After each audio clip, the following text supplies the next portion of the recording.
ಏನು RSS ಅವರ ಇಂದ ಏನಾದರೂ ನಿರ್ದೇಶನ ಬಂದಿದೆಯಾ? ಈತ ನಮ್ಮ ಕಾರ್ಯಕರ್ತ, ಈತ ಒಬ್ಬ ಸ್ವಯಂ ಸೇವಕ, ಇವನಿಗೆ ರಕ್ಷಣೆ ಕೊಡಿ ಅಂತ ಬಂದಿದೆಯಾ? ಏನು ರಾತ್ರಿ 12 ಗಂಟೆಗೆ ಬಂದು ನೀವು ಸ್ಟೇಟ್ಮೆಂಟ್ ಕೊಡೋದು? ಪಾರ್ಲಿಮೆಂಟ್ನಲ್ಲಿ ಕೊಡ್ರಿ. ಒಬ್ಬ ಪ್ರಧಾನಮಂತ್ರಿಯಾಗಿ ನೀವು ಇನ್ಸ್ಟಾಗ್ರಾಮ್ನಲ್ಲಿ ನೀವು ಸ್ಟೇಟ್ಮೆಂಟ್ ಕೊಡಬೇಕಾ? ಪಾರ್ಲಿಮೆಂಟ್ನಲ್ಲಿ ಸ್ಟೇಟ್ಮೆಂಟ್ ಕೊಡಬೇಕಾ? ಧರ್ಮೇಂದ್ರ ಪ್ರಧಾನನ ರಾಜೀನಾಮೆ ತಗೋಬೇಕು. ನೀವು ಯಾಕೆ ವರಿ ಮಾಡ್ತೀರಾ? ನಾವು ನಿಮ್ಮ ರಕ್ಷಣೆಗೆ ನಿಂತೀವಿ ಮೋದಿಯವರೇ.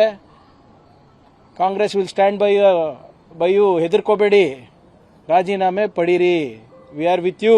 56 ಇಂಚ್ ಕಸೀನಾ ಅಂತ ನೀವು ಹೇಳ್ಕೊಂಡು ಓಡಾಡ್ತಿರಲ್ಲ, ಪಾಕಿಸ್ತಾನಿಗೆ ಲಾಲಾಂಕ್ ತೋರಿಸ್ತೀನಿ ಅಂತ ಹೇಳ್ಕೋತಿರಲ್ಲ. ಫಸ್ಟು ನಿಮ್ಮವ್ರಿಗೆ ತೋರಿಸಿ ಲಾಲಾಂಕು, ಅದಾದ್ಮೇಲೆ ಮಿಕ್ಕಿದ್ದು ಮಾತು. Make in India, digital India, skill India, Beti Padhao Beti Bachao, ನಿಮ್ಮ ಸ್ಮಾರ್ಟ್ ಸಿಟಿ, ಡಿಜಿಟಲ್ ಇಂಡಿಯಾ ಯಾವ್ದು ಸಕ್ಸಸ್ ಆಗಿದೆ ತೋರಿಸ್ಬಿಡಿ. ಒಂದು ಸಕ್ಸಸ್ ತೋರಿಸ್ಬಿಡಿ ಇವರೇ. ದಯವಿಟ್ಟು ರೀಲ್ಸ್ ಮಾಡಿ, ಆದರೆ ಬೇರೆದು ಯಾವುದೋ ಒಂದು ಅಮೆರಿಕಾದು ಅದ್ರದ್ದು ರೀಲ್ಸ್ ಅಲ್ಲ, ಬೇರೆ ದೇಶದ ತೋರಿಸೋದಲ್ಲ. ಫೇಕ್ ಇದು.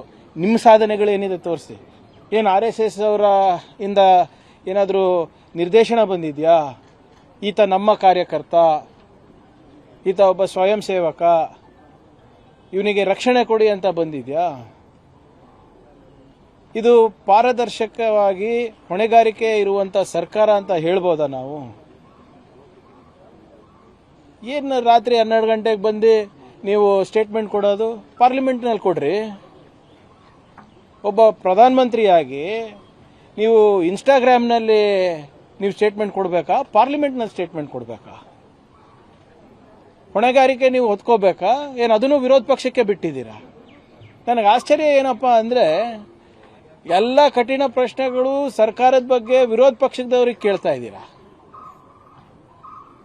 ಕೇಂದ್ರ ಸರ್ಕಾರದವರಿಗೆ, ಈ ಸಂಸದರಿಗೆ ಏನು ಪ್ರಶ್ನೆಗಳೇ ಇಲ್ಲ ನಿಮ್ಮದು. Dharmendra Pradhan should resign, that is the demand. ಅದು ಯಾರು ಸೋನಂ ವಾಂಗ್ಚುಕ್ ಅವರು ಉಪವಾಸ ಸತ್ಯಾಗ್ರಹ ಬಿಟ್ಟರು ಅಷ್ಟೇ, ಬೇರೆ ಯಾರು ಪ್ರಾರಂಭ ಮಾಡಿದ್ರು ಅಷ್ಟೇ.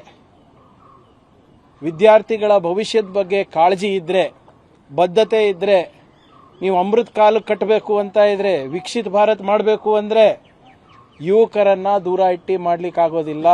ಅವರ ಹಿತಾಸಕ್ತಿ ಬಗ್ಗೆ ಒಂದು ಸ್ವಲ್ಪನ ಕಾಳಜಿ ಇದ್ರೆ ಧರ್ಮೇಂದ್ರ ಪ್ರಧಾನನ ರಾಜೀನಾಮೆ ತಗೋಬೇಕು. ನೀವು ಯಾಕೆ ವರಿ ಮಾಡ್ತೀರಾ? ನಾವು ನಿಮ್ಮ ರಕ್ಷಣೆಗೆ ನಿಂತೀವಿ ಮೋದಿಯವರೇ. Congress will stand by you. ಹೆದರ್ಕೋಬೇಡಿ, ರಾಜೀನಾಮೆ ಪಡೀರಿ. We are with you. 56 inch ಕಸೀನಾ ಅಂತ ನೀವು ಹೇಳ್ಕೊಂಡು ಓಡಾಡ್ತಿರಲ್ಲ, ಪಾಕಿಸ್ತಾನಿಗೆ ಲಾಲಾಂಕ್ ತೋರಿಸ್ತೀನಿ ಅಂತ ಹೇಳ್ಕೋತಿರಲ್ಲ. ಫಸ್ಟು ನಿಮ್ಮವ್ರಿಗೆ ತೋರಿಸಿ ಲಾಲಾಂಕು, ಅದಾದ್ಮೇಲೆ ಮಿಕ್ಕಿದ್ದು ಮಾತು. ಸಚಿವರಿಗೆ ಕರೆ ಮಾಡಿ ರೀಲ್ಸ್ ಮಾಡಿ ಇನ್ಸ್ಟಾಗ್ರಾಮ್ ಅಲ್ಲಿ ಗುರುತಿಸ್ಕೊಳ್ಳಿ, ಯುವಕರಿಗೆ ಅರ್ಥ ಆಗಲಿ ಅಂತ. ನಿಮ್ BJP ಕರ್ನಾಟಕದವ್ರಿಗೆ ಹಾಕ್ರಪ್ಪ. ದಿನ ನಮಗೆ ಟ್ರೋಲ್ ಮಿನಿಸ್ಟರ್ ಅಂತ ಹೇಳ್ತಾರೆ, ಅಲ್ಲಿ ಅವ್ರ ಪ್ರಧಾನಮಂತ್ರಿನೇ ಟ್ರೋಲ್ ಮಾಡ್ತಾ ಇದ್ದಾರೆ ದೇಶಕ್ಕೆ. ಇದು ಯಾಕೆ ಮಾಡ್ತಾ ಇದ್ದಾರೆ ಅಂದ್ರೆ ಸಾಧನೆ ಶೂನ್ಯ. ಅದಕ್ಕೆ ಇವತ್ತು ಸುಮ್ಮನೆ ಪ್ರಚಾರಕ್ಕೋಸ್ಕರ ಏನಾದರೂ ಮಾಡಿ, ನೀವು ಸಾಧನೆ ಏನಿದೆ ಹೇಳಿ? 10 ವರ್ಷದಲ್ಲಿ 152 ಪೇಪರ್ ಲೀಕು ಸಾಧನೆನಾ? ಕೋಟ್ಯಾಂತರ ಮಕ್ಕಳ ಭವಿಷ್ಯ ಹಾಳು ಮಾಡಿದ್ದು ಸಾಧನೆನಾ? Make in India, digital India, skill India, Beti Padhao Beti Bachao, ನಿಮ್ಮ ಸ್ಮಾರ್ಟ್ ಸಿಟಿ, ಡಿಜಿಟಲ್ ಇಂಡಿಯಾ ಯಾವ್ದು ಸಕ್ಸಸ್ ಆಗಿದೆ ತೋರಿಸ್ಬಿಡಿ. ಒಂದು ಸಕ್ಸಸ್ ತೋರಿಸ್ಬಿಡಿ ಇವರೇ. 100 ಸ್ಮಾರ್ಟ್ ಸಿಟಿ ಮಾಡ್ತೀನಿ ಅಂತ ಹೇಳಿ 1 ಸ್ಮಾರ್ಟ್ ಸಿಟಿ ಮಾಡಿದ್ರಾ? ದಯವಿಟ್ಟು ರೀಲ್ಸ್ ಮಾಡಿ, ಆದರೆ ಬೇರೆದು ಯಾವುದೋ ಒಂದು ಅಮೆರಿಕಾದು ಅದ್ರದ್ದು ರೀಲ್ಸ್ ಅಲ್ಲ, ಬೇರೆ ದೇಶದ ತೋರಿಸೋದಲ್ಲ. ಫೇಕ್ ಇದು. ನಿಮ್ಮ ಸಾಧನೆಗಳು ಏನಿದೆ ತೋರಿಸಿ.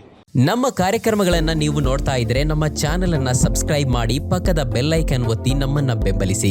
ಹಾಗೆ ನಮ್ಮ ಕಾರ್ಯಕ್ರಮಗಳನ್ನ ಲೈಕ್ ಮಾಡಿ, ಕಮೆಂಟ್ ಮಾಡಿ, ಅದನ್ನ ಬೇರೆಯವರಿಗೂ ವಾಟ್ಸ್ಆಪ್ ಮೂಲಕ ಶೇರ್ ಮಾಡಿ. ನೀವು ಹೀಗೆ ಮಾಡಿದಾಗ ನಮ್ಮ ಚಾನೆಲ್ ಇನ್ನಷ್ಟು ಮತ್ತಷ್ಟು ಜನರಿಗೆ ತಲುಪಲು ನೀವು ನಮ್ಮೊಂದಿಗೆ ಸಹಕರಿಸಿದ ಹಾಗಾಗುತ್ತೆ. ಇದು ನೀವು ಯಾವುದೇ ಖರ್ಚಿಲ್ಲದೆ ಕೆಲವೇ